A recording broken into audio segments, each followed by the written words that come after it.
ladies and gentlemen, welcome back to Speed Street. It's a great podcast. The Speed Street podcast, presented by Dirty Mo Media. Fantastic week to be alive. Fantastic day to be taking in oxygen on this planet. A Super Bowl happened. More people in the history of the world watched this Super Bowl than any other event in the history of the world. We've got lots of exciting IndyCar news. We've got a driver who fell on a mountain bike, friend of the show, David Malukas. We will get to that. That is breaking news as of like the last day and last night. I have been texted many times, as my substitute role tends to be. But we'll get into that. Lots to talk about. Chase, how we doing today? You doing all right? Yeah, we're doing great. Feeling good. Episode 2. We are. We're feeling good. Crazy IndyCar news coming up. I'm wearing my Daytona tie-dye for Daytona week, celebratory week, celebratory tie-dye.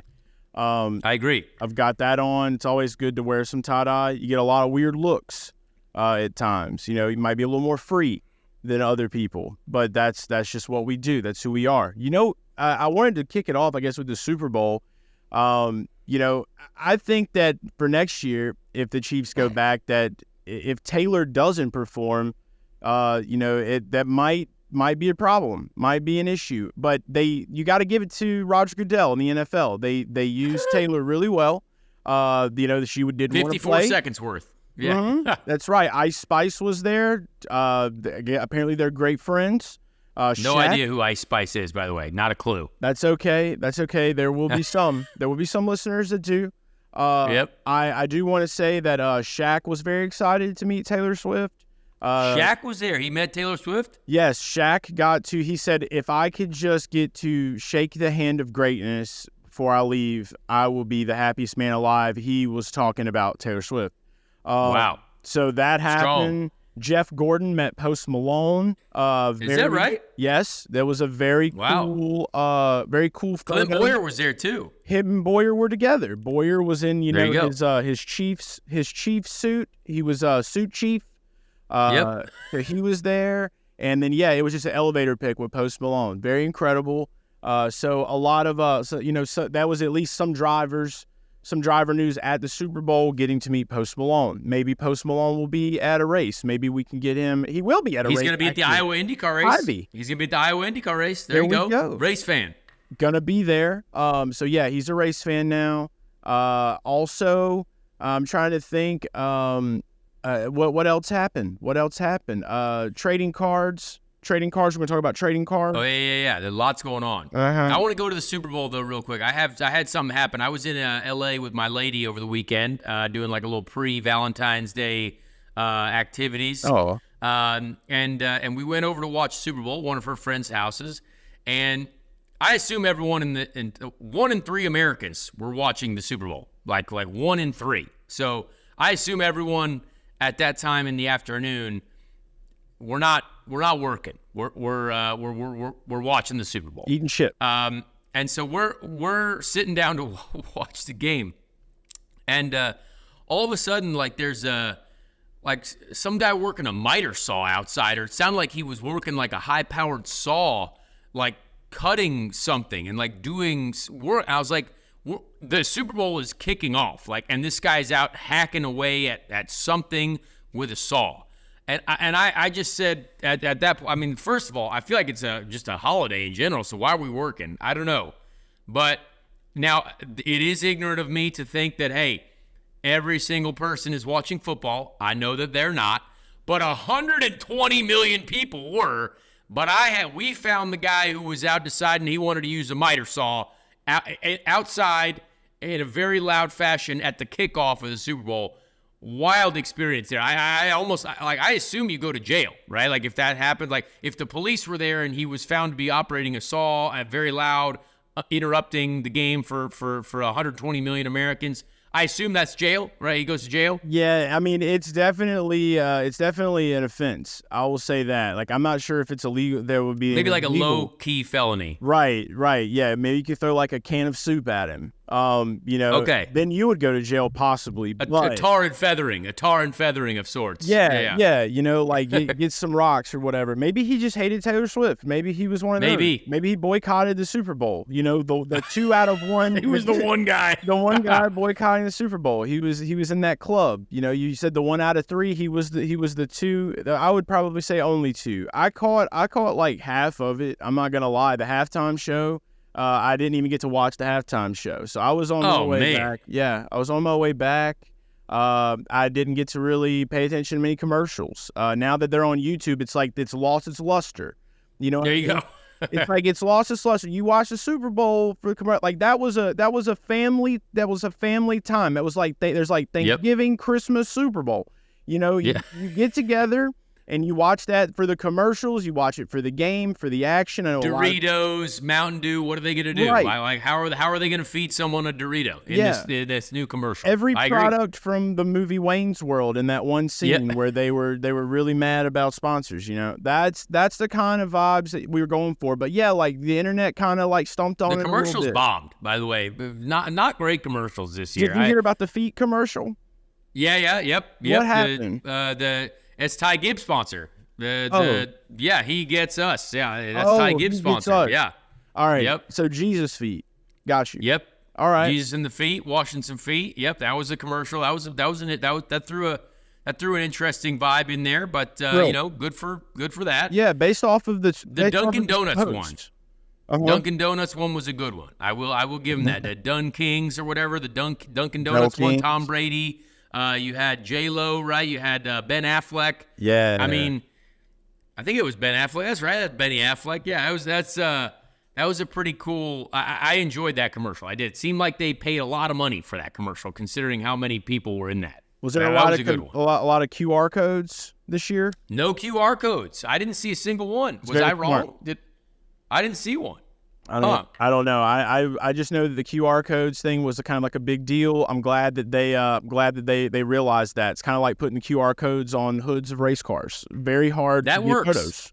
That did work apparently. But you missed the race because you're at the screen. Yeah, constantly trying. Well, there's a QR code even on the Pacers team jersey right now too, and I actually have tried to scan it during the game on my television as I sit here. I couldn't do it, so I don't know. It's interesting. If maybe they're getting the data they need, maybe they're getting it, and I respect it because if I see a QR code, I'm curious on what's on the other side. Bobby, can we get QR codes for this show? No, we do have one. I have them on the sticker. We have a Speed Street sticker with a QR code. It was on my Nitro Cross car. It'll be on pretty much anything. I'm going to try to get it on the Indy 500 car. We'll see. Give us your data. It depends on how much sponsorship we sell. Scan now. But that would be neat. Yeah, it would. That would be neat. No, anyway, I love it. Chiefs are winners. How do you bet against Patrick Mahomes? I placed a bet in May of last year on the Chiefs to win the Super Bowl. In May of last year. Smart. I had communicated, and I have a DM with Travis Kelce, and I said, man, congrats on this one. Like, I can't wait to see what happens next year. He's like, we're not gonna. I'll read. We're doing readings on this podcast lately. We read the note from Marty Smith last year. Kelce today. Let's read a Travis Kelce. Let's read a Travis Kelce DM that made me want to bet on the Chiefs because I don't understand how you can go away from this this type of energy. Yes, sir. Let's do it. I'm in no doubt for a back-to-back. And I was like, well, all right. And then he said, we're whooping ass all year. Excuse my language, but that's direct from Travis Kelce's mouth. I respect the heck out of what he's got going on. That's how you bet on the Chiefs right there. So Travis Kelce, friend of the show-ish. Pre-Taylor Travis Kelce too, right? Like that's this big is energy. Yeah, this is like probably he was maybe, in the entry phase. He was at the entry point of the court. He's at the break zone. Shake It Off in the was break on the zone radio of the relationship while he was messaging you. He was hearing you. Yeah. Yep. So, I love it. Feel good about the Chiefs. Great game though. Solid game. Incredible one. Very very much enjoyed watching that. And you know what's funny about the Super Bowl though? It's like right afterwards. It's like there's nothing else going on. It's racing season. Like we're finally here. I mean, it's Daytona week, like you said. Yeah. Last year, I was getting ready to try to qualify for the Daytona 500. That's the craziest That's thing a I ever great look time. back on now.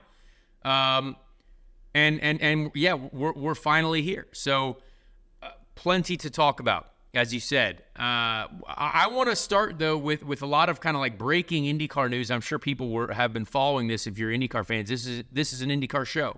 Correct. We are big IndyCar fans here. Me, part-time participant. I do have IndyCar trophies technically over my shoulder. Look so at them. You know, claim it, hang the banner. David Malukas Yeah. out doing a little mountain biking. And we've seen this before with Rinus VeeKay. Rinus VeeKay had quite an injury, broke his collarbone riding his bicycle when I was teammates with him. And you hate to see that. Honestly, this is just it. It's like we drivers, like we're gonna live our lives, right? Like we saw Chase Elliott break his freaking legs snowboarding. I mean, Yeah. we can't, like, I understand, and everyone's gonna be like, well, that's silly. Why would you do that? It's like, well, because we're real people. Like, Yeah. And David training really hard for his season with McLaren. Sometimes training for these events is dangerous. It's hard because driving an IndyCar is dangerous and very hard. So like sometimes, like mountain biking, great workout, probably a great training session for David Malukas. But sadly, something went wrong there. You hate to see it for him. I like David a lot. I think he's got a bright future in our sport. I think he's done a ton in the sport already. And you know what? We've got enough time to where I personally think he'll be fine. It depends on the break of the hand. You know, he's having surgery today, I believe, or tomorrow. But this kind of, I didn't really think about it at first, but I got some texts late last night from journalists thinking like, hey, have you talked to McLaren? And I was like, well, no. I didn't really think about it yet because I thought there was so much time before the beginning of the season.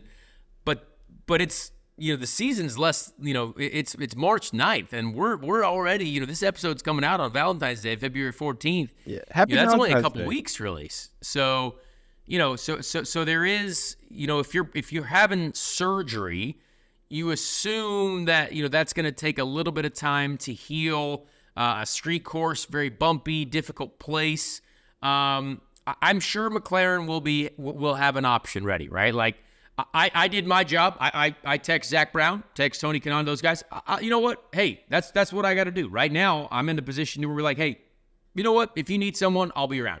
I'm not going to be like, hey, boy, I'd really love to drive your racing car. That'd be amazing, because like they know that if they use me, it's because they have to. It's a situation. Like I've subbed for them before. When I subbed for them in 2019 with when Marcus Ericsson had to go to a Formula One race, we qualified the car in the top 10. So I feel like they've already got, road course experience with me. I know a lot of those people on the team. Brian Barnhart's over there as well, who's a great friend of mine, who ran my car when I was at Harding Racing. So yeah, but obviously McLaren, very high-level organization. I could see them, if you want to name potential candidates, I think Callum Ilot's top of the list. I think Callum Ilot's going to be their guy that if they really, if he doesn't have any conflicts with WEC or whatever it is, I think Callum's probably the guy. I can easily say that. But other than that, it's got to be me. I don't see anyone else that would be ready to just jump in and have the knowledge, have the experience. And if Tony Kanaan's there, he's helping in their their organization.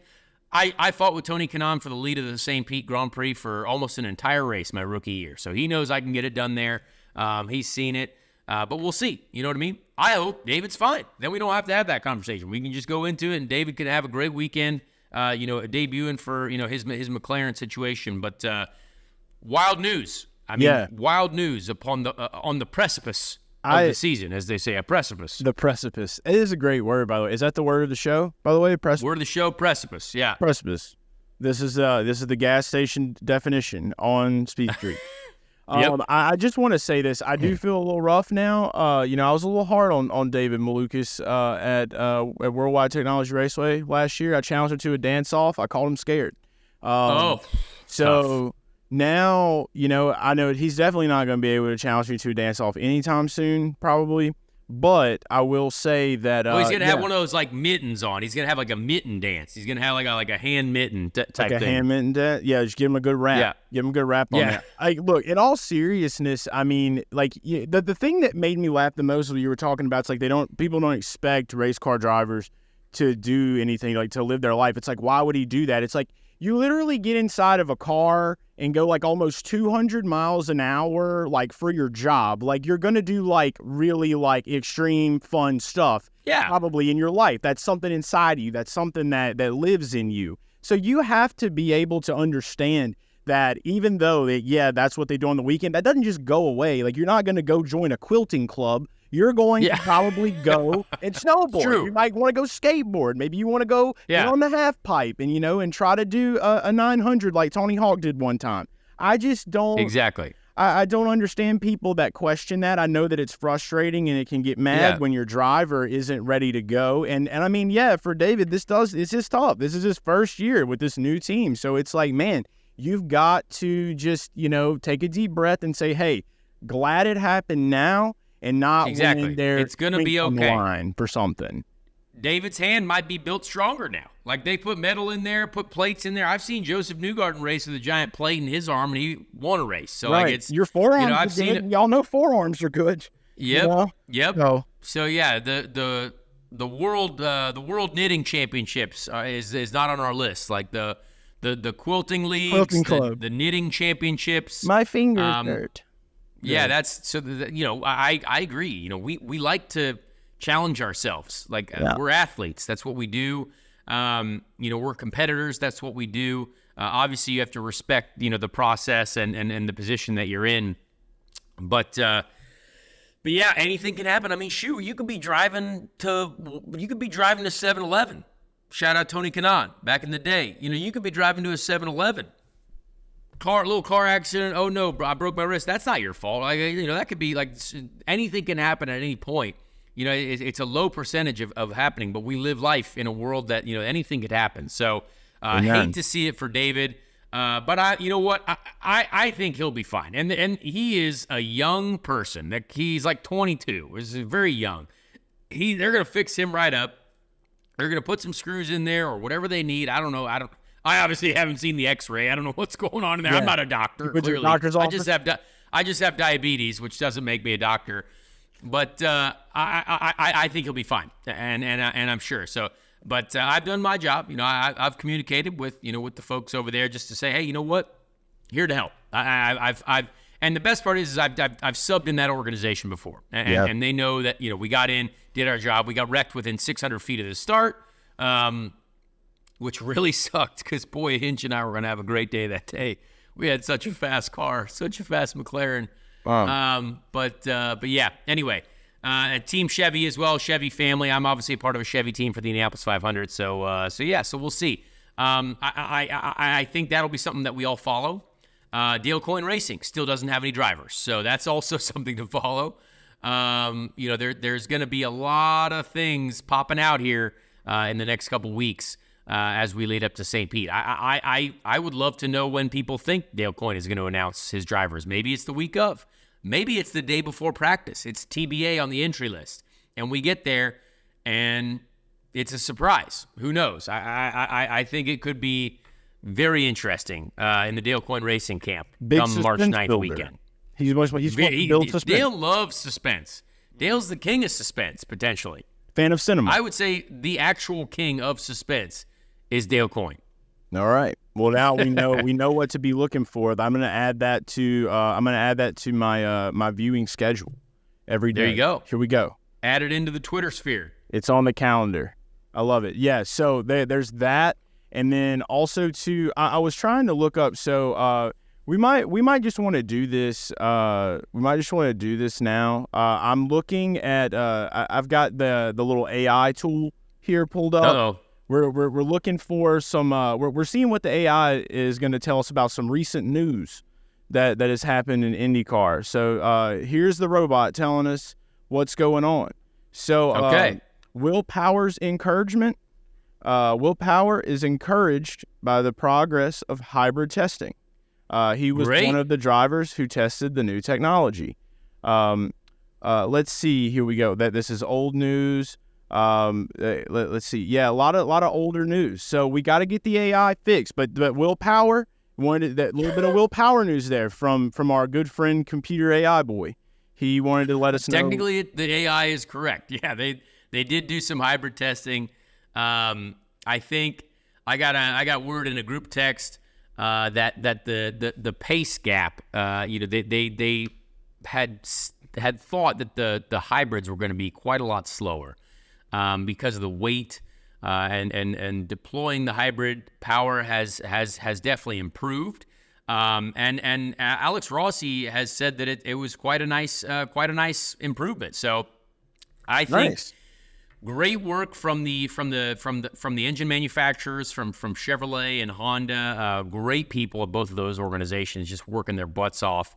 I do believe that the outlook on the hybrid program is looking much more positive now.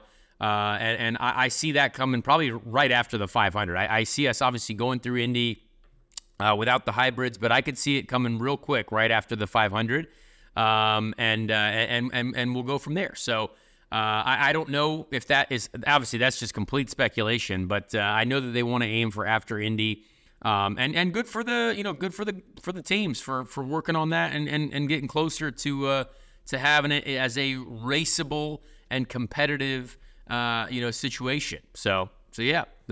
Thanks to the AI for getting us there. Thank you, AI, for there to the hybrids. You also mentioned old Alex Rossi. It looks like let's see here. Alexander Rossi will drive the Chevrolet powered Aero McLaren car in the upcoming season. Fans can look forward to a new livery on the track. So there's a new livery. Go. So that's the new thing. To a new 2020 livery. You got it. It's all right. We're taking you from NASCAR world. I'm a big paint scheme guy. Me and old Kenneth Wallace.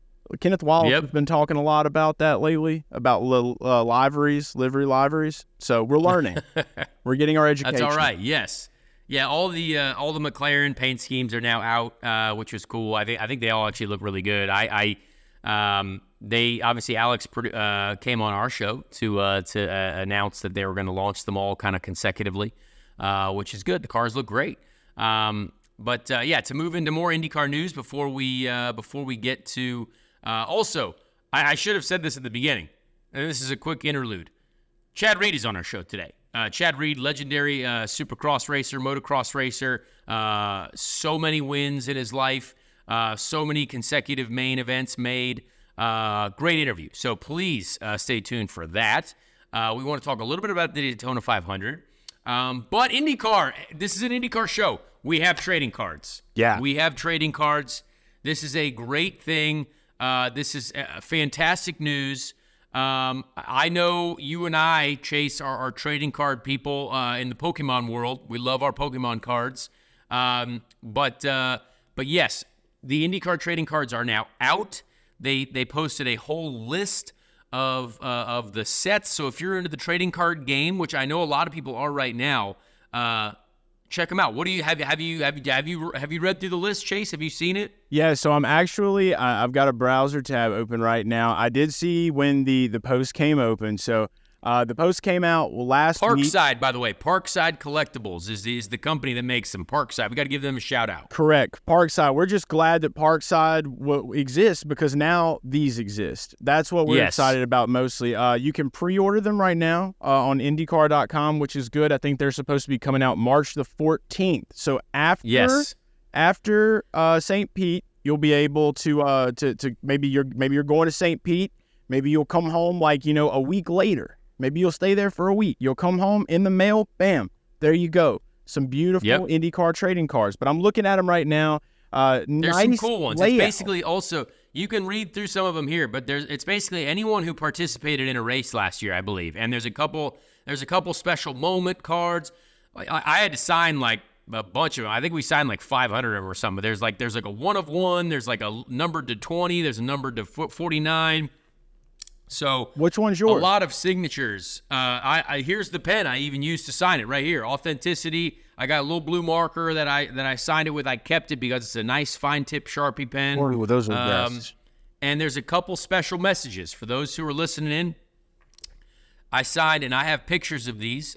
When I signed them, there is a couple hidden messages. There's one that, actually, I don't know if I want to tell anyone yet. There's a couple that are really funny.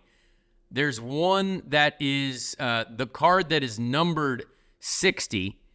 I signed it Connor Daly, MSR number 60 edition, because I obviously drove the MSR number 60 car. So if you get that, that's a one of one. That's very unique. Oh. And then there's a couple others that I'm just going to wait for people to find. And hopefully people they don't just throw them out, because there's a couple in there that are very funny. There's one in particular that I think is going to be great. So now you got me wheeling, because now I'm going to go, like, so everybody should if you get it, that would be hilarious. I would love to. I'm definitely going to get mine. I'm going to get them all graded. I'm going to go straight to the grader. There you go.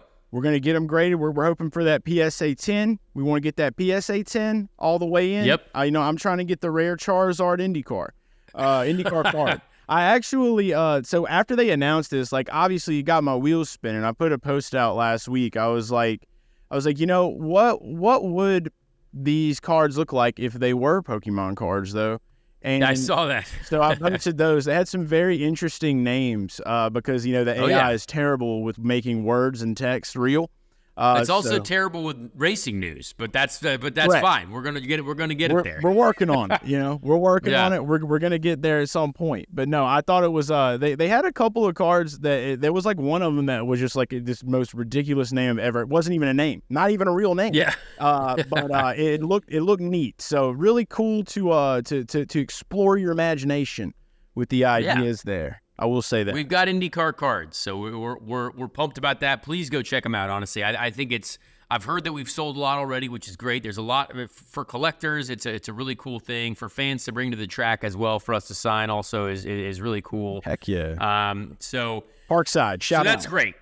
Yeah, that's great from the IndyCar side. I want to get a little bit to what's coming up this week. It's a big week. Daytona 500. Last year, our most listened to episode last year was post Daytona 500, probably because of the absolute insanity that I went through making that race. I was so happy when you made that race. I remember that. I remember finding you at Daytona. Oh my gosh, for that. Yeah, I mean, just one of the craziest. Looking back on it now is astounding. I consider that race to be a very, very special event. I don't know if I'll ever get to do the Daytona 500 again. Like, I really don't. If the only reason we even got to do it last year was obviously, we had the funding, and there was a team that got together with the funding people, and when there's money behind something, anything is possible. So, but I don't have that access just to be like, hey, I'm going to go to RFK and be like, I'd like RFK Racing. Hey, I'd like to, I'd like to drive your number 60 car. You know what I mean? Because that would take a lot for them to do. And we did it at a, very reduced budget, clearly. But I would do anything for another chance at that event, maybe with a little bit more preparation, a little bit different situation. Call Brad. Call Brad. I drove for Roush in the Xfinity Series once. So, me and Jack were boys, hopefully. Well, tell me you need a Brad K payday. That would be fun. But at least getting the experience of taking it all in. I've still never done a qualifying run at Daytona, but getting to do the duels, getting to be a part of that evening, making the race, totally lucky. Obviously, I didn't do it on pace at all. I did it, purely out of others' misfortunes. But you still make the race. You still have to be out there. Still have to fight through it, and take advantage of the situation, and we did. So looking at it now, we have a great week ahead. There's going to be some people who don't make the race, which is, again, fascinating. And there's no entries like mine that are like, they're probably definitely not going to make it. Like, there's a lot of really good teams that are fielding cars. You've got David Reagan in that Project 60 car. You've got a couple other young drivers that are really, really good. Zane Smith is going to be making his debut in the Cup Series, which is really cool. Carson Hocevar making his debut not his debut, but making making his full Fire. rookie season. Fire Zane time. Smith as well has driven in the Cup Series before, but like he's locked in now. You know what I mean? This is their like we're focusing on the season ahead. Yeah.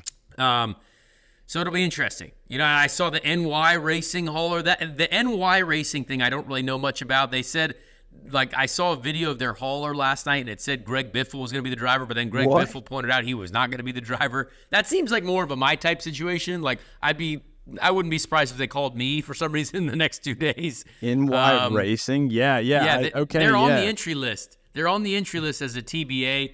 That definitely seems like my type of situation. It seems in my life. You want to be here? Gotta find a guy. Yep. But sadly, I'm poor, so I probably wouldn't have the funding to be a part of anything. But Nah. But yeah, very excited for Daytona. And again, this is we obviously have the Dale Jr. download and a lot of NASCAR podcasts under this Dirty Mo umbrella. But I was a Daytona 500 competitor, so I can be also equally as excited about it. Like I said, I'll never forget that night. I never stopped believing. We were right across the street at a restaurant there. You go. There. And were you at a Hooters? I think you were at the Hooters, right? Yeah, didn't know if we could say, but we were there. We were there at the Hooters.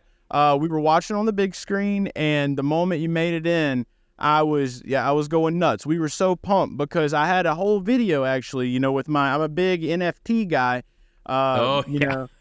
Here's a cool NFT that I have. This is Alien Sunglasses Jeff Gordon. There you go. They were used as power-ups, basically. I gave you one of them. I think I still have it, by the way. You do? I do think I still have it, yeah. I went around for 2 years at NASCAR races giving these to certain drivers and making videos, and it really worked. Like Chase Elliott had a picture of me at a Chuck E. Cheese when I was 6, hanging on his pit box for some random reason at one race. Paul, my good guy Paul Swan with Austin Dillon's team. To this day, he's got the Photoshop Larry Mack with the GAR. You know what I mean? Like in the pit box. So that's the way, I like to do things. And so they work. They do work. I agree. Gave you one and the power was there. We were just pumped that you were in, man. It was huge. But this year, I will say this. I'm just going to say, I'm watching out for William Byron. I'm watching out for Kyle Busch. I'm watching out for Bubba Wallace. And I'm watching out for Corey LaJoy. I'm watching Me out too. for That Corey Chili's LaJoy. car. Did you see the Chili's car today? Hi, welcome to Chili's. Hi, welcome to Daytona. Did you see the billboard? One of the greatest looking race cars I've ever seen. I texted Corey LaJoy today. I said that might be what saves America as a whole. What saves the world is that Chili's car. Like one of the coolest things I've ever seen. That and he's always had great cars at Daytona. Like the old Spice car where his face was on the hood was one of the most like all time. Like Leanne is race mom. I love her to death. She's great woman. OGs, okay? And since the beginning of my entry into the racing industry, I've always been with her. They've always put together some of the most amazing partnerships. So, and it's hard not to root for Corey LaJoy. I mean, he's close to being able to win. He's going to win this year. Mark our words. He's going to get a win this year. Going to get a win. I feel good about it. So yeah, those are just a couple of guys that I'm kind of looking out for at Daytona. We'll see what they do. Absolutely. But yeah, Absolutely. Hi, welcome to Daytona billboard graphic for Corey LaJoy at Chili. It's an all-time meme too, by the way. All time. It looks tremendous. To be partnered with Chili's, they got a little margarita on the car. I mean, everyone goes to Chili's for some chips and salsa. Give me a sampler platter. Give me a margarita. Like it's just, I don't know. I want a Chili's Indycar. I want to see a Chili's Indycar. I want to see a red pepper on wheels. That's what I want. Well, our car is still open for the Indy 500, so hey, Chili's. We are working on some programs, some sponsorship programs. We're gonna call. We're gonna make some calls. We're gonna make some calls. We're gonna get involved potentially. Who knows? I can see though, when you think about it, that team is partnered with Andretti. The Gamebridge logos are on their car. Spire has a little bit of a partnership with Andretti. Maybe Chili's we see on an Andretti car for the Indy 500. Who knows? Maybe we see a Chili's and Colton Herta combo. You know what I mean? You see Colton Herta lining up at the Chili's bar, just having himself a day. Him and the boys getting down with some Chili's margaritas. I can see it. He looks like a Dilla's guy. He likes to, hang out with the boys, munch on some bacon, some quesadillas, Kyle Kirkwood, Florida man. Oh. Florida man. So, I mean, lock that in. Colton, sorry. You're a King Taco guy. Kyle Kirkwood, Chili's at the Indy 500. I could see it. Florida man, he is, that's it. That's all you use to describe it. He's a winner, successful, young fella. That's who we want. We want the youth coming to Chili's to have themselves a nice, affordable meal. So anyway, that's a lot of free advertisement for Chili's that they don't deserve. They don't pay us anything.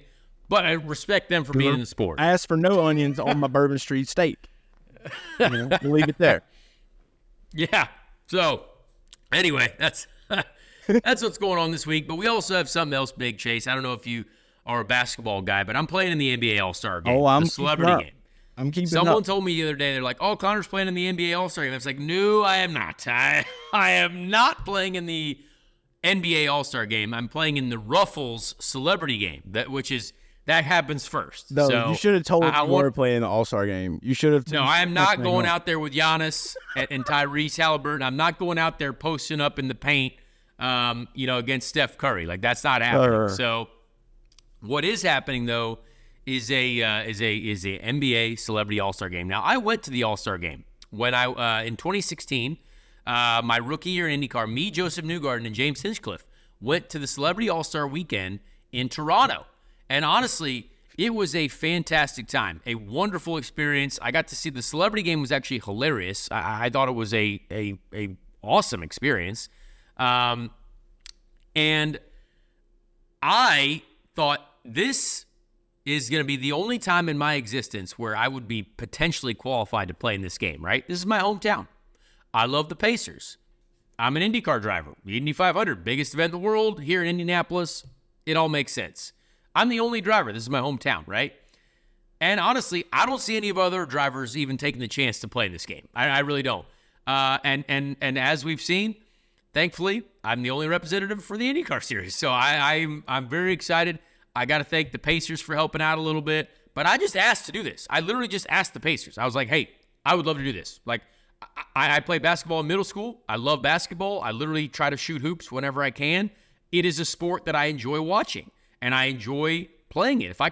If the hoop's open, I'm gonna put a ball in it. You know what I mean? Like, I'm gonna try to put balls in holes, right? Like putting them in the hoop. That's my thing. I didn't know that you had such a basketball Jones, Connor. I love basketball. Now, I was a 5th grade champion. No big deal. The Armingers Avalanche was our team. Where's the home tapes? Where's the home footage? Where's the VHS? Where's VHS? Those tapes? are locked away in a safe. All right, we got to get those out. I want to. We do. We do. You're right. I had a bowl cut, a severe bowl cut back then, and I was out there dribbling. But I asked the Pacers and I said, hey, if you guys, if there's and apparently they had to submit some names and the production team, they selected me. So I was like, hey, great, let's go. So pretty pumped. Now let's read out the teams. I'm on Team Shannon Sharp just to get everyone ready. Shannon Sharp, obviously, legend. This is Team Shannon versus Team Stephen A. Now, Stephen A, I have a tough time watching on ESPN. I'm not going to lie. Sometimes his voice kind of, I don't know. His ranting, it kind of makes me angry at times. But anyway, pierces the good drum. For Stephen A. I'm not on his team. I'm on Shannon Sharp. I like Shannon Sharp. So, top of the roster, Micah Parsons. Dog, right? Like we know, I plan on feeding Micah the ball any chance I get. I've already DM'd with Micah Parsons. I said, hey, my plan is to feed you the ball. Mm-hmm. And he says, my teammate understands the mission. I say, yep, that's it.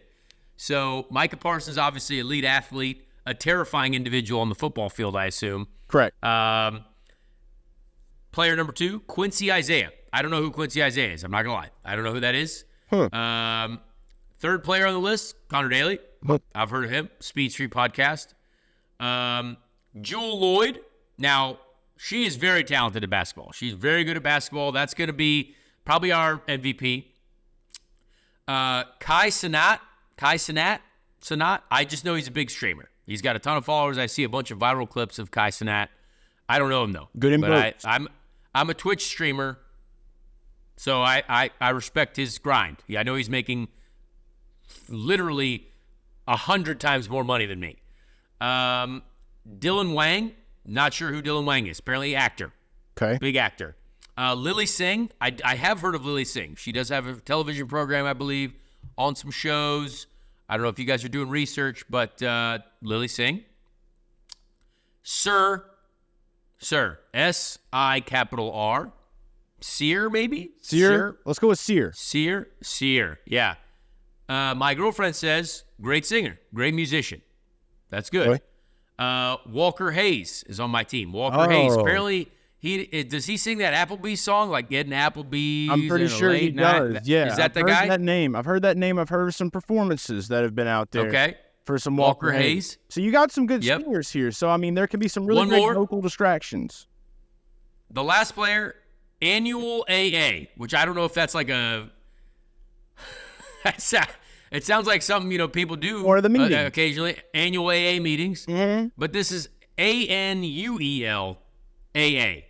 So, I expect this person to be extremely talented. Yeah. But I do not know who it is. That's going to be your guy that's going to hype you up, and in the end, everybody's put their hands in there. He's going to say it works if you work it, and then it's going to be out. Yep. Yeah. I hope so. 100%. And our coaches, Shannon Sharp, obviously, and this is where it really takes off for me. Peyton Manning's one of my coaches. It's big. Alongside 50 Cent. Wow. 50 is down there in the paint with me. Is I this respect new? that. Like, This has been out. I posted this. I knew and it. it's, I knew you, but it's not on the 50. line. Yeah, 50 Cent is one of the coaches. Oh. So cheer for our team, Team Shannon. I'm going to tell Peyton Manning, first thing I see, I tell him when I see him is that thank you for getting me a day off of school when we won the Super Bowl. Wow. I'm an Indiana guy. I got the day off of school because we won the Super Bowl many, many years ago, the Colts. Sorry when we stole it from you, in 20. Actually, I'm not sorry. Not sorry at all. That was a great time because I didn't have to go to school that day. Big Saints guy. Mm-hmm. Big Saints guy. What about Jennifer Hudson? Have you been watching? Have you been keeping up with her online? Because she's ready, dude. She's on the enemy team. Yeah, she's on the enemy team. There's a couple athletes. The team that I'm going up against does look a little heavily favored. Like, if we're putting up gambling numbers, I'd say they're 10-point favorites. They're minus 10 for sure. You got Meta World Peace on the other team. Ron Artest, formerly Ron Artest. That guy's like actually an NBA All-Star. Like, I'm confused. I don't understand that. CJ Stroud, athlete. I mean, true. If that guy plays baseball too, there's no way he doesn't also play basketball. You know what I mean? Multi-sport guy. Yeah. Multi-sport athlete. Natasha Cloud, very good WNBA player apparently. And again, Tristan Jass. Actual WNBA players on this team. It's like actual WNBA people. Wow. So so this is going to be interesting. Now, Tristan Jass as well, apparently, he's like, I looked at his social media profile, big YouTube guy, a lot of Instagram followers.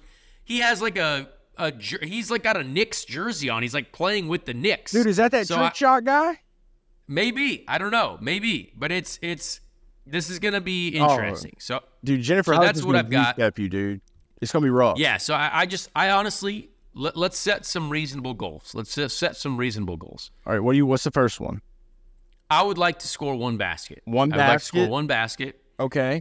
There's a lot of people who are like, hey, you gotta represent for our whole city. And I was like, well, I mean, I know that, but like, I don't play basketball. Like, I love basketball and I played it and I've been working. I've been at the Pacers gym. I've been training with some of the Pacers trainers and my buddy Will.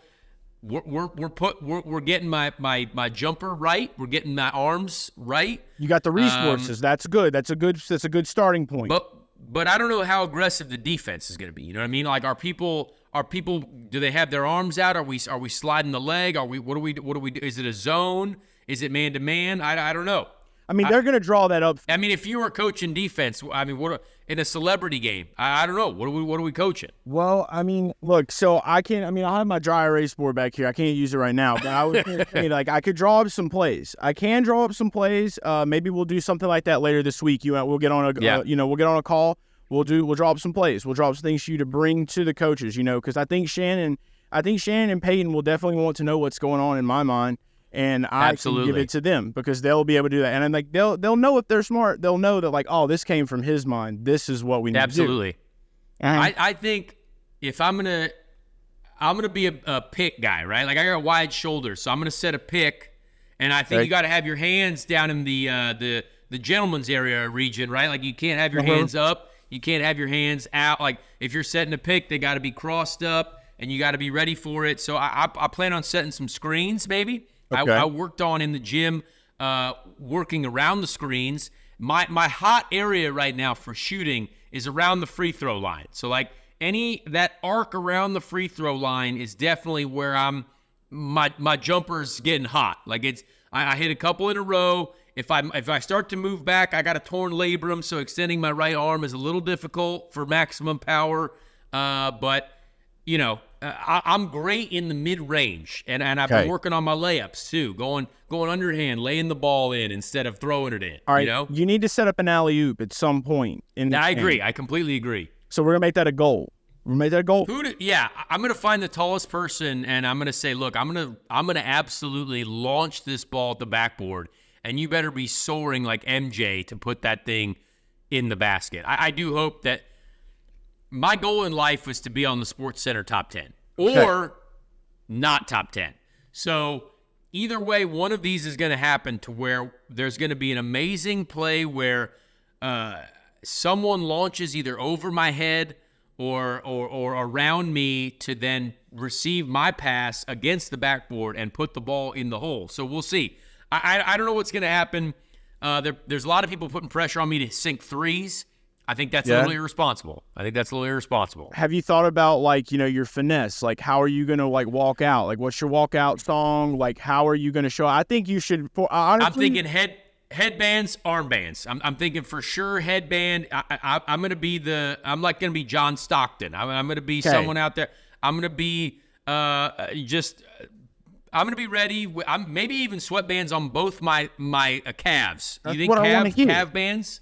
I think some calf bands, nice. Armbands, headband, I think is for sure. All NBA logos too. Let's get official with it. I don't want to mess around. You know what I mean? Yeah. All right. So we got us a tall order here on the sheet so far. I've kind of taken some notes, but it's going to work out. I believe in it. I really think you should the statue that's in the middle of Indianapolis IN.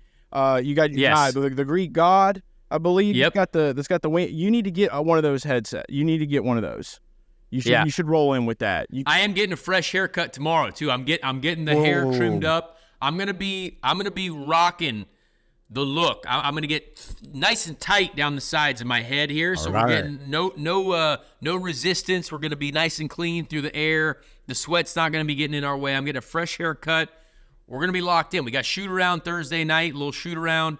Apparently there was going to be a fitting for shoes and stuff. Oh. Apparently manufacturing issues caused that to not be a thing. So I was like, well, do I show up with my own shoes now? What? I don't have basketball shoes, so I don't know what's going to happen. Playing Crocs, dude. Oh, man. NASCAR Crocs.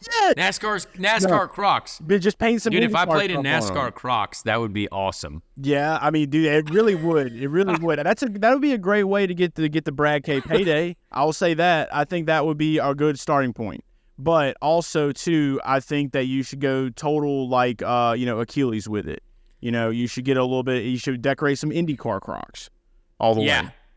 We'll certainly see. I actually literally got a fresh shipment of socks in the mail today from a company. Turns out if you play in the NBA All-Star Game, you start getting messages from people wanting to send you socks and underwear and shoes. So you know what? I'll take it. I appreciate that. I do. So I got some fancy socks that I can wear now. NBA All-Star, Indianapolis 2024 socks. Yeah. Going to be driving the two-seater downtown Indianapolis, too, on Thursday night. Heads up for that. That might not be officially announced yet, but we're going to let our listeners know. I'm going to be driving Tyrese Halliburton, our star of the Pacers, in the two-seater on the streets of downtown. So that could be hilarious, just to kind of kick off the whole weekend. So it's going to be fun. It does hurt that I'm not racing in Daytona. When I committed to this, I knew that the truck race at Daytona was also Friday night. But clearly all my hopes and dreams of being a NASCAR driver have been crushed, at least for now.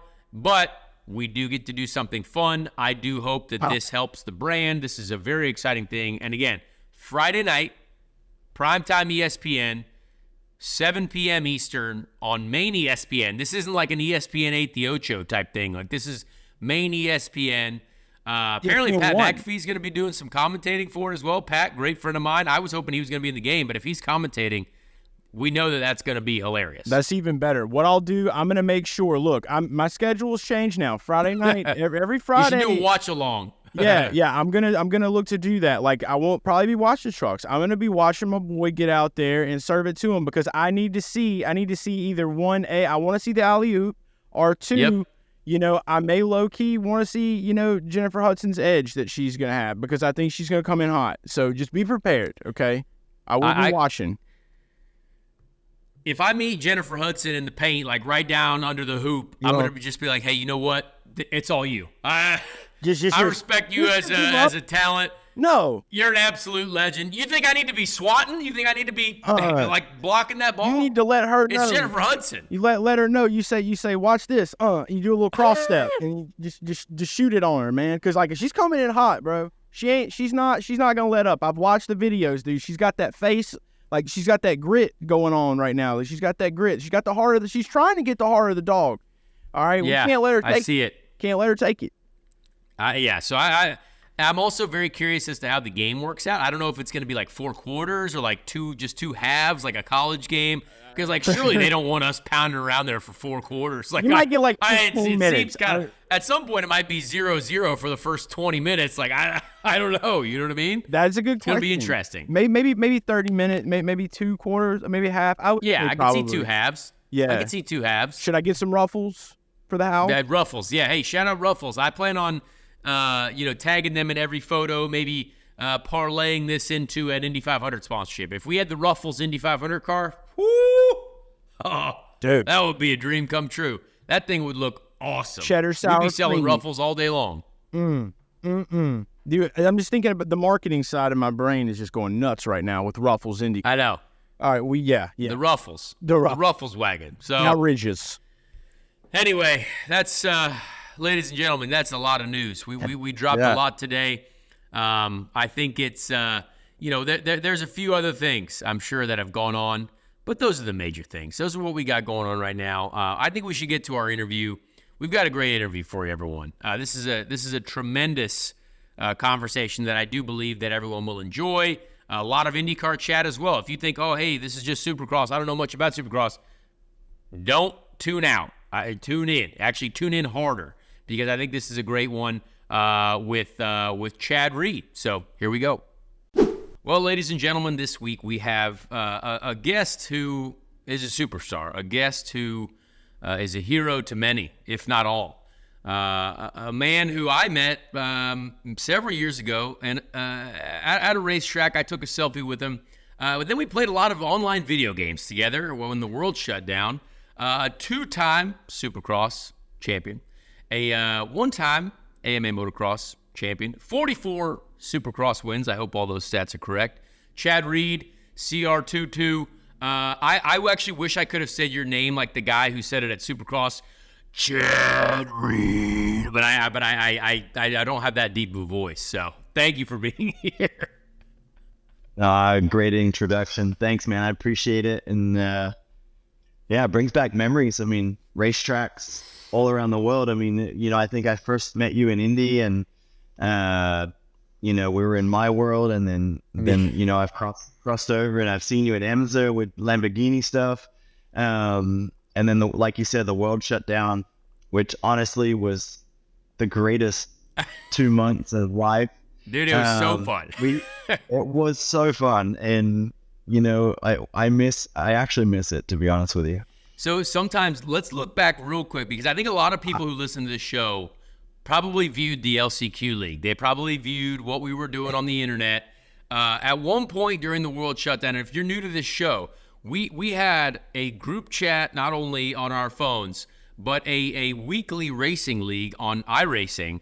And this group chat included people like Chad Reed, Ricky Carmichael, Travis Pastrana, Alexander Rossi, like me, and you'd have, like, all of a sudden you'd have Ricky and Travis texting each other about old races, and then Chad and like, do you remember when you hit me at this race? And it was like some of the funniest conversations I think ever took place. Like, that was a great time though, right? Like I think we built some great friendship. I mean, that's where like I became really good friends with Travis, like, and all you guys. It was kind of a cool, I mean, tough overall, but like cool, like really cool to be able to interact with each other kind of so easily.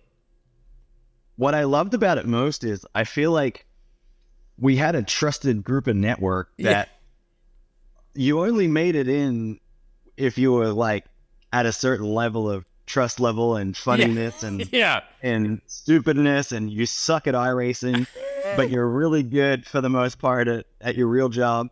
Those were all the things that aligned with LCQ racing, I think, or the league, what we called it. And it was pretty funny.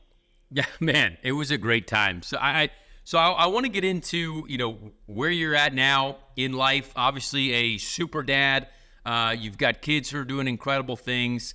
But I would say probably had a difficult time, maybe approaching retirement or not even retiring, right? Like you raced a long way into the two-wheel world, right? Like even and in a world where you guys get injured like crazy. Like if anything, it's just always going to happen at some point. But supremely successful. Was it difficult kind of making that transition out of it? Being like, hey, you know what? I'm a super dad now. The kids are now racing. Like that's got to be an interesting life transition, right? So it's funny, the transition was really easy, and only because the way it fell, 2020 was going to be my last year racing, and the way that 2020 ended up being, and then as life rolled on into 2021, with the restrictions, the masking, I'm sorry, I just didn't buy into it. It just wasn't my thing. And so I didn't miss racing because I watched it on TV and was just like, look how ridiculous it looks. And so because of that, it really made my transition. And then at the same time, with my kids' soccer and all those kinds of things being shut down, they took this kind of love for two wheels. We started out riding motorcycles, and then we started racing BMX bikes, and then once the BMX bikes kind of like gave a whole new like technique, the motorcycle riding become better and safer, and suddenly here we are, dad's retired and kids are taking the next step into try to chase the dream in motorcycle racing. So it kind of came full circle. I would say that like 2 years post retirement was when it all started to settle in. Life was going back to normal. And at that point, you're 2 years older. I'm 41 at that point. And so putting the boots back on and jumping right back in and doing, maybe a couple of fun races here and there, it started to become real that it wasn't probably going to be that easy to just jump in and do it, at any level during my racing. I had 1 year where I was hurt and literally I couldn't walk, got out of a cast 2 weeks before the first race and still didn't miss a main event, like just fat, out of shape, like just terrible. But, you kind of just relied on muscle memory and knowing what to do. And, 2-3 years post retirement, I was starting to lose a little faith that could happen. And I think, what was that? 265 and 0 for not making main events. I didn't want the 1 next to my name, I guess. I love that. Chase, Yeah. I know Chase has something for you. Yeah, no, I mean, I get it, man. Look, I'm a dad. It can definitely catch you off guard. You find yourself just munching out on some fruit roll-ups from time to time.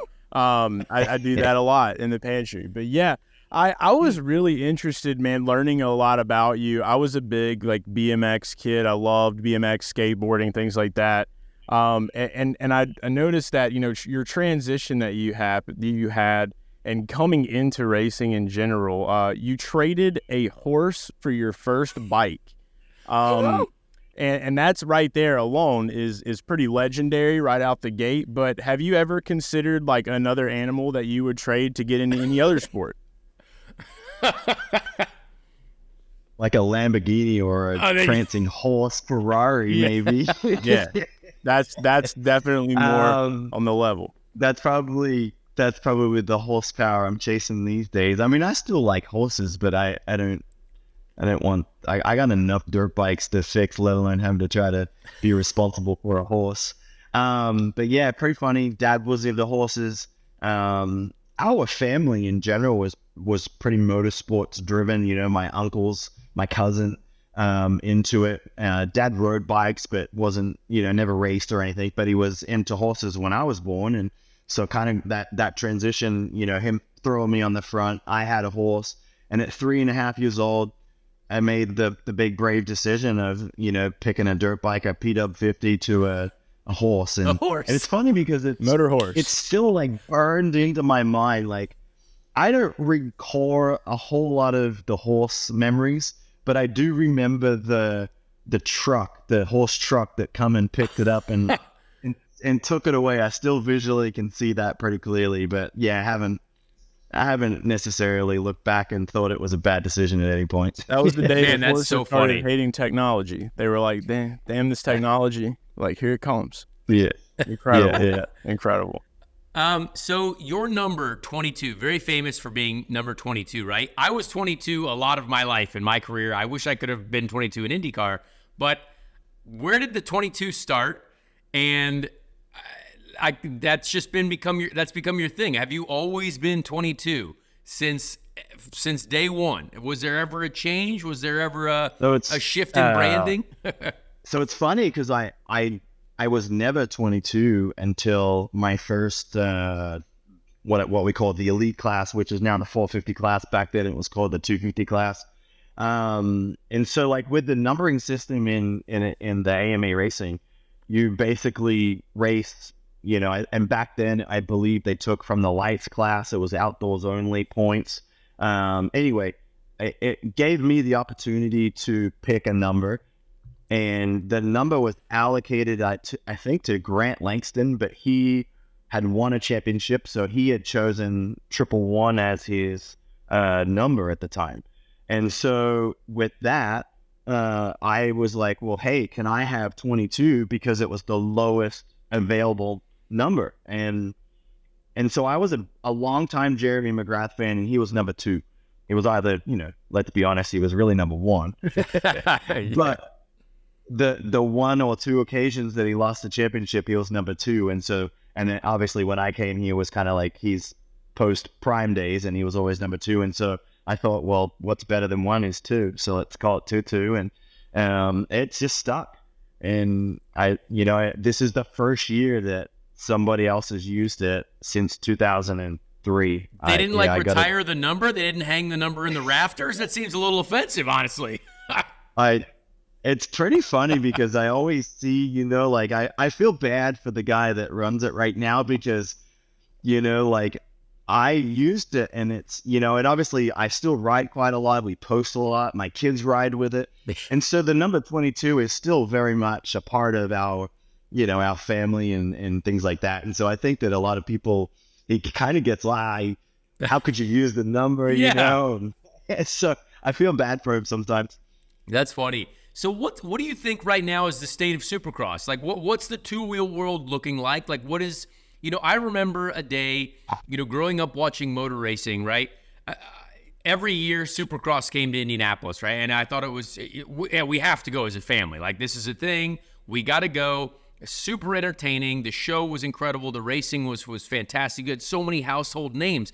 I mean, Ricky Carmichael, Travis Pastrana, all these guys, that like, you still know now because you're all still superstars. Is that are we in a next generation of that now? What's kind of the state of the sport in your opinion? It's so hard to tell because I think that when you mention the names, like you don't get to choose who everybody loves, right? You don't get to choose who people bond with, and I'm trying to think in the big world of thing, your Lewis Hamiltons, your Jimmy Johnsons, like those are earned things. And so right now there's a lot of talent, but who and how they end up, right now it's kind of a weird phase. Like we have almost 2 groups. Like we kind of have a couple of new kids that are really popular, really talented. And then we have kind of like about 4 or 5, 6, 28 to 31 year old kind of well-established guys, pretty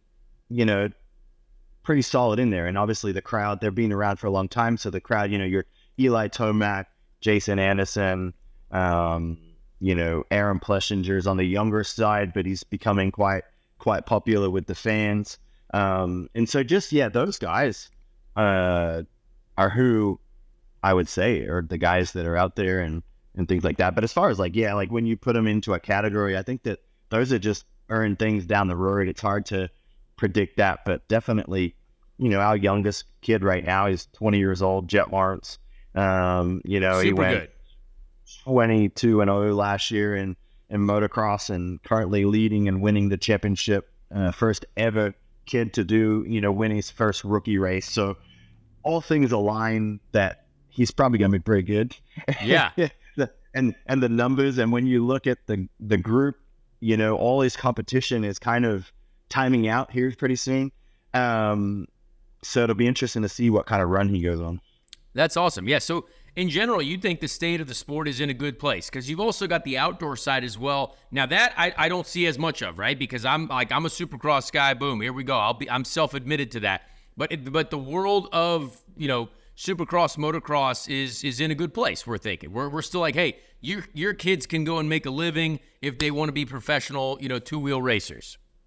Yeah, the sport's in a good place, I think. That's good. You know, post COVID, we like many things outdoorsy. We inherited a whole lot of new people and new group and people excited to ride, you know, dirt bikes and things like that. And so I think, and we're a part of that system actually, you know, like, yes, I was immersed in it my whole life, but COVID is what brought my kids into the sport. Yeah. And so it's been a fun thing. And like you said, like my kids chasing the dream and wanting to, you know, somewhat, I mean, in our family, you know, I think that my eldest son is 13 years old and he's going through that stage where he kind of tries to flex on dad and tries to tell me that he's going to, you know, take on my records and what little things I have or big things we'll see, but I think they might be a little bigger than he thinks and when he gets in there. But good kid. For me, it's fun because it you know, you have an education in this sport very, very high, and I would love to provide and give that back and hand it down to, you know, to the next generation. But when the next generation happen to be my children, it's pretty special. That's pretty cool. Yeah, Chase, go ahead if you got something. Yeah, no, I mean, just kind of looking into, you're talking about motocross right now. You know, there's some differences for sure. And I know that a lot of the events that I've been to were really focused on more of just like showcasing the talent level of the drivers themselves. Like what's the most like hardcore trick that you've ever been able to do in your entire career, and how long did it take you to land it? So I think the fair answer to it is we don't do tricks. Okay. There you We go. race. And so really, as Connor will probably agree, our trick is winning. There you go. And You that did a lot is of the that. hardest. I was able to do it 44 times, but it's not an easy thing to do. And, you know, when you win, that's your trick, right? You get to do a knack and whatever. But yeah, to answer your question, not a trickster. But I have done a backflip. Hey, there you go. That's more There backflips it than is. me. You did a trick, And bro. That's a it trick. was- I think It that's was awesome. ridiculous. It was probably the most just awkward, everything you've ever learned. Turn it off and just pull backwards. Was and Travis again, there? Travis. Was Travis? So it was on Travis's jump that he learned the TP roll or whatever it was. And so it was this ridiculous steep jump, made steeper because it's Travis's jump.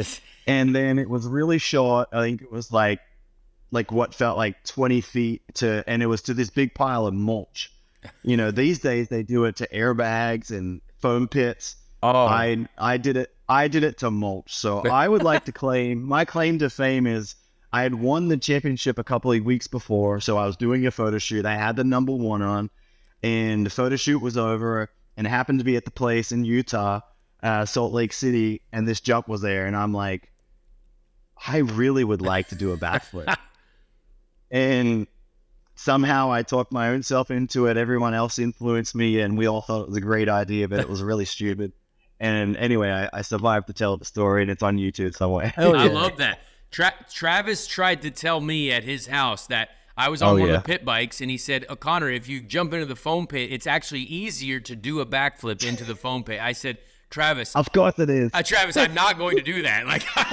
I'm not. I'm just hoping to get into the foam pit and not going to do a backflip. Yeah, I want to do a Don't Superman. go short or don't go long. Don't go right, Because all those things happen in the foam pit. Yeah, but that's still one of the most fun days of my life. Yeah. So you also made a transition to four-wheel racing, which we got to share the racetrack doing as well.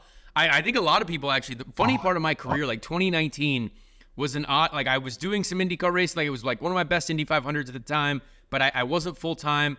But I was like racing full-time in the Lamborghini Super Trofeo series, and you were also racing in that series as well. Like, what brought that on, and did you really enjoy kind of a transition into car racing? I loved it, and in a perfect world that the kids weren't doing what they were doing, and there was infinite money in IMSA, I would happily race cars. I loved it. We actually even talked about this for a little bit. We talked about, hey, man, how do we get to the Rolex 24 together? Yeah. Like, that'd be a really fun time. We still need to continue that conversation. I agree. think at some point. I agree. I would love to do that. We just got to, anyone that's watching this, we need a money guy. Let's go. Should I call investors? We don't want to fund it on. We don't want to fund it on our own. So, but yeah, like the Lamborghini thing, it was kind of just a conversation. A friend of a friend had broken his collarbone and had a car and wasn't racing the Glen. And so, yeah, I mean, I didn't need to explain it. You could probably explain it better than I. I wouldn't say zero, but for the most part, zero car racing experience. Think about strapping yourself into a Lamborghini and going to the Glen. And everyone just says, powerful car, Hey. a lot of downforce, like big car. That car is that's not a joke. That's not a joke. No. Big horse. Yeah, I mean, and everyone's like, just you're lifting at the S's, and I'm like, well, yeah, because it seems a little scary, and they're just like, just stay in it, and I'm like, that's like hundreds of thousands of dollars if I hit the fence, and so it was pretty funny. Yeah, but we also went to the World Finals in Jerez, right? Like that was quite an experience as well. So there's clearly more to do, but what was the hardest part for you? Was it the braking? Was it committing to using the downforce and the high speed stuff? What was kind of a more difficult part of car racing to kind of for you to adapt to? So I would say the hardest thing for me was probably a couple of things. One thing, on a dirt bike, for the most part, everything is diving to the inside. And so in car racing, obviously, get straight, get your braking done, and then kind of like tip in, and it's all about apexes and everything like that. So it wasn't hard, but it was kind of, you had to coach yourself, like you visually, like braking was the easiest thing. I don't know why, but braking, like I actually had to learn to back up the braking rather than going and seeing God and seeing, okay, now I got to brake like that. That didn't, you take a dirt bike guy that's out in the elements and then you put a cage in a harness, you feel pretty brave. Not no, at no point was I ever scared. So braking wasn't ever an issue. Backing up the braking was harder than braking deep. Driving in the rain was surprisingly easier than normal, because it just seemed that, like they're like, well, just stay off the line. I'm like, okay, well, sometimes staying off the line is actually easier because the line seems sometimes unnatural anyway. So it was kind of easy to do that. The feel for the car all seemed quite natural, like I wouldn't say that feeling and like information and like just typical what I would call racer mentality seemed natural. But it was just a little, what I would call the transition from dirt to pavement, just those little things I had to learn. But man, I loved it and I miss it. Like I would so love to race Lamborghini series, on a regular basis. You know what's interesting? I do actually have a situation that maybe for next year we look at the Rolex. I have something brewing that you might be a good fit for. What are you, a bronze or silver? Do you have a driver rating? Do you know your driver rating? I'm bronze. We're good. Okay. All right. I'm a good gentleman driver. I feel like I'm. There good. you go. I'd like to think I'm a pretty safe driver. I'm not gonna. I got something in my mind. That we're gonna brew up here offline. But you heard it here first on the podcast. I think there's gonna be something exciting there. I like it. I like it. So I honestly, I really do like that you embrace the four-wheel stuff. I love talking to Travis about it too, because like Travis has clearly enjoyed embracing the four-wheel stuff too. I respect you guys who have been at the top of your class of what you've done in your life and then gone into something else. I've tried to do that as well for like IndyCar and NASCAR. I like embracing new stuff. What is next for the kids? Like, are all of them riding? Like, I mean, you and your wife are great to follow on the internet because it's like you guys are always doing cool stuff. There's always something happening, and I respect the heck out of that. So, you know, a full race season ahead for the kids. Is that kind of what's going on next? That's the main focus? We're all in. We did a series in Florida called the Winter Am Series. They were 5 weeks straight. I felt like I was back on the Pro Tour. And so this past weekend, I was our first weekend off, and of course I worked and I was in Vegas, and then I was in Phoenix and red eye home, and drove to Atlanta yesterday to pick up 7 new bikes. So 7, jeez. Yeah. So it's hectic, but I think, you know, and I think that you and I would align on this, and because motorsports, I think across the board is very similar in a way that I think what it provides to a younger person and a kid and growing up in that world, you know, I think that you grow up fast. I think you're street smart. And I think that just, it brings a lot of life lessons. You know, even if my kids down the road don't choose to go dirt bike racing at a high level, I love what racing provides to them as a life lesson. So that's what we're doing. You know, 2 of the 3 kids are quite serious. My youngest one is 9, and he's kind of got, you know, half a hood in, and the other one, he's playing golf. He wants to go to the NBA, and I'm like, bro. Golf is a good sport too. Golf, a lot of money in golf. A lot of money in golf. Did you say he wanted to be in the NBA too? Oh, wow. He says he wants to play the NBA, and I said, I promise you, I said, I'm 5'9", your mom's like 5'6". I'm like, you probably want to pick up the golf stick a little more. I don't know that the NBA is going to be it. Oh, man. Fair. But he also is ridiculously talented on a dirt bike as well. So who knows what he chooses to do. And again, it's racing anything, and motorcycles is not exempt from that. It's a dangerous sport at times. And I think that you need to be all in or not in at all. So I just let him do his thing. If he wants to ride his dirt bike, we go ride dirt bikes. If he wants to hit golf balls in the backyard, we hit golf balls. That's great. Yeah. That's it. My dad said the same thing growing up. I mean, he said the one thing that he told me is like, you have to be committed to this. It has to be everything. And you get it. So I get that. I've got one more question. Chase, do you have one more for Chad here? I've just enjoyed listening, enjoyed learning that there is more to Supercross than cool tricks. So I'm just happy to be here, Chad. I really am. You're a great guy, great dad, keeping the ambitions alive, baby. Especially in the 9-year-old NBA, PGA. I mean, that's proud dad status. You get to that level, man. Okay, we got to run it off. In this house, we didn't talk about playing. It's like you've got to go to the big league. Yeah. You know? There you go. Yeah. Yeah. I mean, there's so many things like that. You could talk all day. I mean, I love motorsports so much. I mean, you know, I know very little about like everything, you know, that you've all done, but like just. Like you've lived a life similar to what I can relate to, you know, like your years chasing the dream in Europe and, you know, around all the different countries. I mean, geez, I've been getting on international flights since I was 11 years old. Yeah. And growing up in Australia, every flight was an international flight. You know, going and doing all that. And it just life lessons that you get. And, you know, I could go to any paddock and there's friends for life, you know, lifelong friends. And I'm talking Formula One to IndyCar, NASCAR, like just motorsport is so awesome. And I love the friends and the camaraderie that we all have and share. And that's what I think is real. So I like to do pre-Indy 500, all of our pre-Indy 500 shows.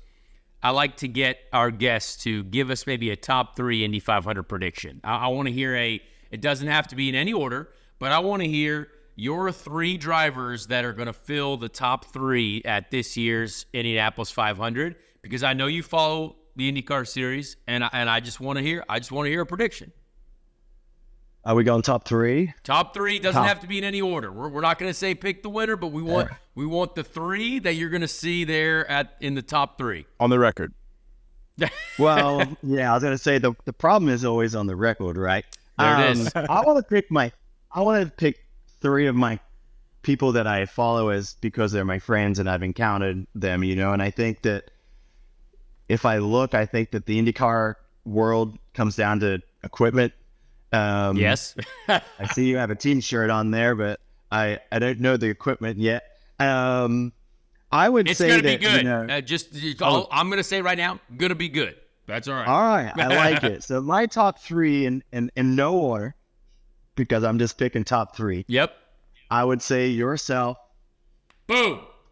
Rossi, and McLaughlin. I love that top 3. Honestly, that's a good top 3. Great. Scotty's a dog.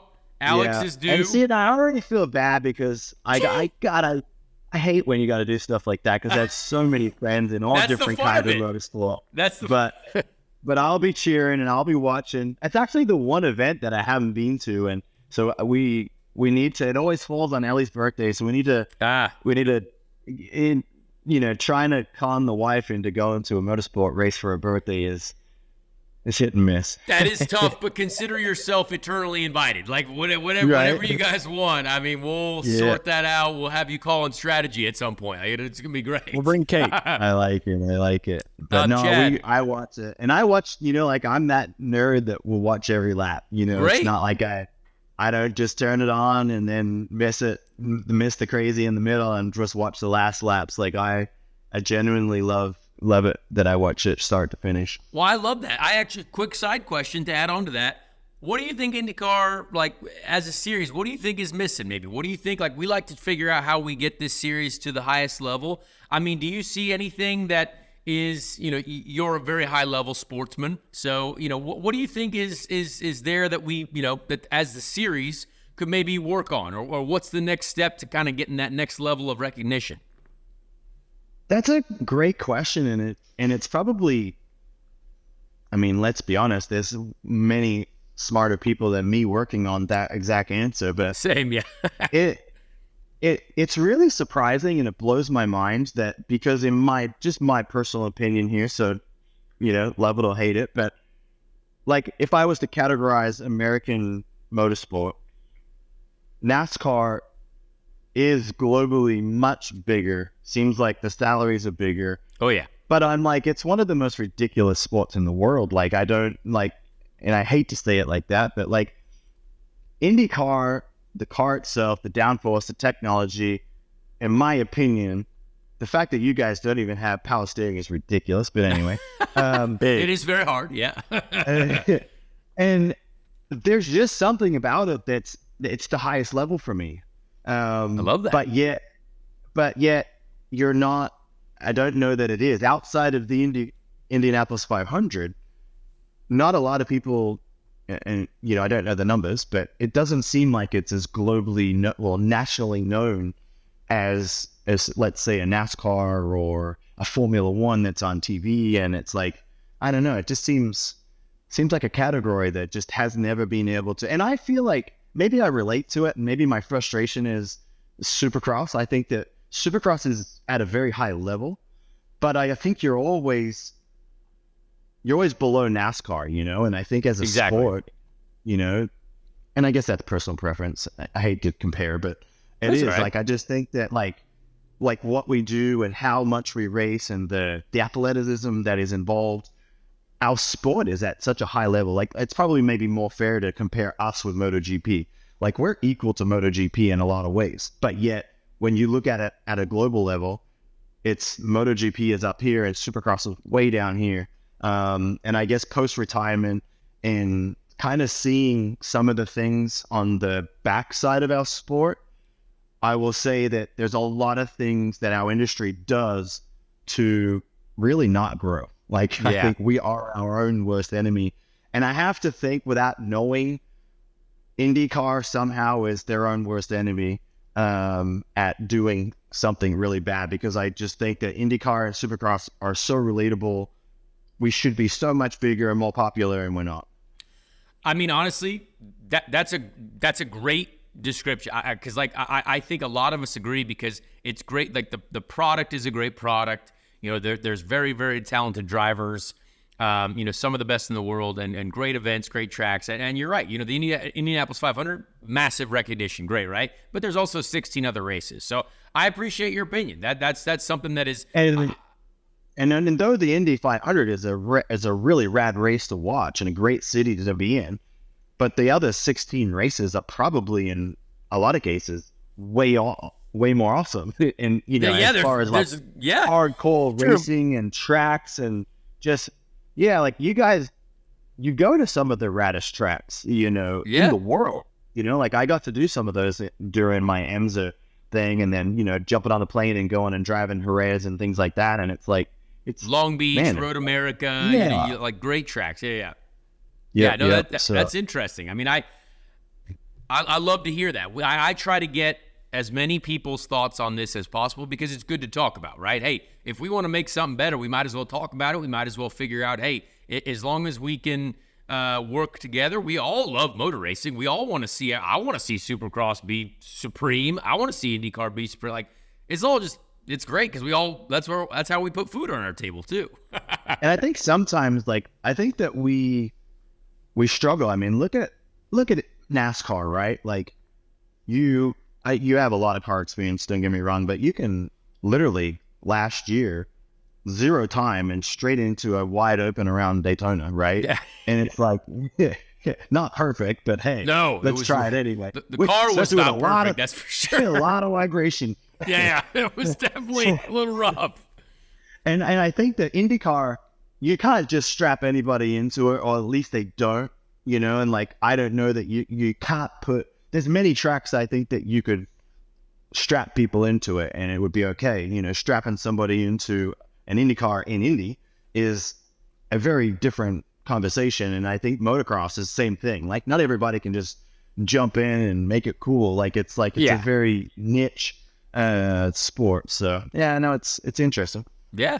Well, Chad, I can't thank you enough for being on this show. I have very much enjoyed it. And we can't wait to see the future of the Reed family. We can't wait to see you as, team manager, waving the signs, doing the pit board. I want to see you changing tires. It's going to be an amazing journey. So we appreciate you. LCQ League Hall of Fame, Chad Reed. Thank you so much. Thank you. Are you racing in the first race? No, I'm not full time this year, so I'm just at the 500. Unless something happens, there was a driver that did break. I don't need to go to Tampa. Well, there was a driver that did break their hand today. I'm trying to. If there needs to be a substitute, I'm a substitute. So we'll see. There you go. Hey, and that's going to be a great case too, because that's going to be on my birthday, and so I'm bringing my family there for my birthday, so you can say, "Look, it's his birthday. He's at a race." Like that'll work. There you go. 100%. Perfect. All right, Chad. Well, thank you so much, man. Hey, okay. Good seeing you guys. Well, there you have another great interview. Chad Reed, CR22. I could not do the deep voice that the Supercross announcer does when he announced Chad Reed. I literally will never forget. I wished my voice could be that deep to where I sounded like Optimus Prime, essentially saying Chad Reed's name when he was a Supercross superstar. Fireworks, flames shooting out everywhere. So great conversation. Honestly, great race car driver. Who knows? Maybe Chad Reed and I will do the Daytona Rolex 24 at some point together. He's got the need. He's got the drive for it. Maybe we can put some sponsors together and go Rolex 24 racing together. Who knows? No, I think it would be cool. I'm just I'm definitely glad to learn more about Supercross. I've watched some Supercross. And, racing, not tricks. Yeah. Racing, not tricks. Yeah, you got it. For all the people out there in the world, okay? Now, I know I was a big MX ATV Unleashed guy growing up. Great game. Mm-hmm. Great game. Great soundtrack. Didn't really get to talk to him about that, but he was also included in a lot of those video games. That's where I knew his name primarily. There you go. Exactly. It's okay to be honest. Legend. Oh, yeah, for sure. That's policy. That's what my mom told me. Yeah. So with that, obviously, we come to a fantastic segment, which I love that we have intro music for. So here we now have the Ricky Treadway Random Indy 500 Driver of the Week. The greatest event of its kind that's ever been run on.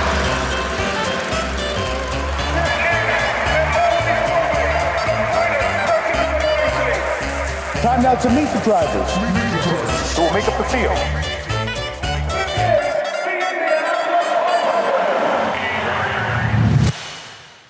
All right, well, we've got a great selection this week. And again, we will have our unconfirmed facts from Chase as well. Chase Holden coming in here with unconfirmed reports of the 19th place finisher in the 1938 Indy 500. This race was won by Floyd Roberts. Floyd Roberts won this race, but the 19th place finisher, George Connor. George Connor won $620. It says on the prize money sheet. Now George Connor, this is an interesting discovery because George Connor, I did not know this name, and maybe I needed to know this name, but a lot of Indy 500s for George.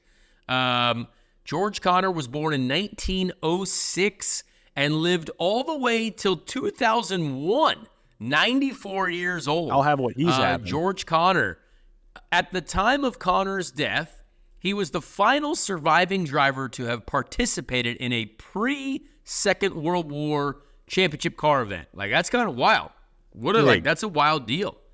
And we look at George Connor. You look at his Indianapolis 500 results. He started in 1935, didn't stop till 1952.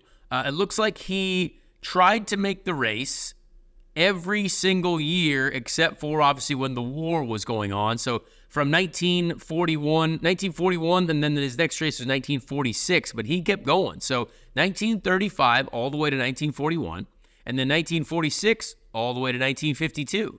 So highest finish of third in the Indianapolis 500. Amazing, though. In 14 Indianapolis starts, Connor drove 4,257 miles without leading a lap. This ranks sixth on the all-time list, according to Wikipedia, of course, which might be false. But that's a wild stat. He tried. I feel like I'm going to be that guy who has led a ton of laps but didn't win yet, but we'll see. Who knows? Wow. I'm going to win. Look, I'm going to win this year. Yeah, there you go. What's our unconfirmed fact of George Connor? So, what's our unconfirmed speculative knowledge of George Connor? For the second week in a row, I really just can't believe that you didn't know this, that a lot of people out here listening didn't know this, because like when you said that we were going to be talking about George Connor today, I immediately went to the 1949 Indy 500 where he finished third. I went there because, fun fact, there was another George Connor that did some things in another sport called the National Football League. Okay. Oh. Played for the Chicago Bears. Lots of people don't know this, but look, old George Connor, the race car driver, he's tried. His best finish ever, third place. Well, the year before that, okay, this man decided to walk on the Chicago Bears. He got in, linebacker. All right, walk on. Gets in, tears it up. He knew race season was coming up. Indy, month of May is coming up. I've got to get my head on straight. He had to really embrace the pain. He had to embrace everything that he had out there on the gridiron and bring that over, and that's what allowed him to get that third place finish. Well, when he went to leave, Chicago wasn't really happy about it, so they actually had to replace him with another George Connor that actually came in. I think he went to Notre Dame, and so they were able to smoothly get it done. He went on to do great things, too. No one ever knew on Chicago Bears side. The fans were happy there, but it helped our guy get to that third-place finish. So congrats. Congrats to our guy, George Connor. A man of few fields on the gridiron. Hey, a couple Connors. There you go. So there's our unconfirmed report of George Connor. But I thought that was a great one. A lot of Indy 500s. And the man lived a life. I mean, goodness gracious. Lived all the way, to 94 years old. So very cool this week to learn about George Connor. As always, it's one of my favorite segments to just learn more about the Indy 500. Love the Indy 500, love the IndyCar series. And that's another episode. We've got, I actually don't know who's going to be on with us next week. I don't know yet. This is the first guest where I don't know yet, but we're going to figure it out. It's going to be a lot of fun. Let's keep working on it. Please share this show if you enjoyed it. Please subscribe to the YouTube channel, Connor Daly 22. Please just let us know. Leave us a rating on the podcast rating system. That is apparently very handy. That's very helpful. Yeah. And enjoy it. And please let us know what you think of the show. Both Chase and I, producer Bobby as well. We'll see you guys on the next episode next week, where we will be 1 week closer to IndyCar racing season, and maybe we'll see more clarity on what's going on in the McLaren camp or Dale Coyne Racing. Who knows? But thank you for listening.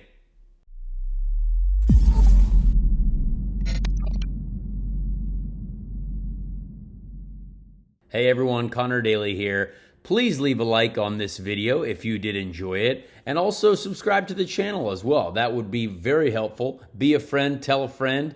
Thank you so much for the support, and we'll see you on the next episode of Speed Street.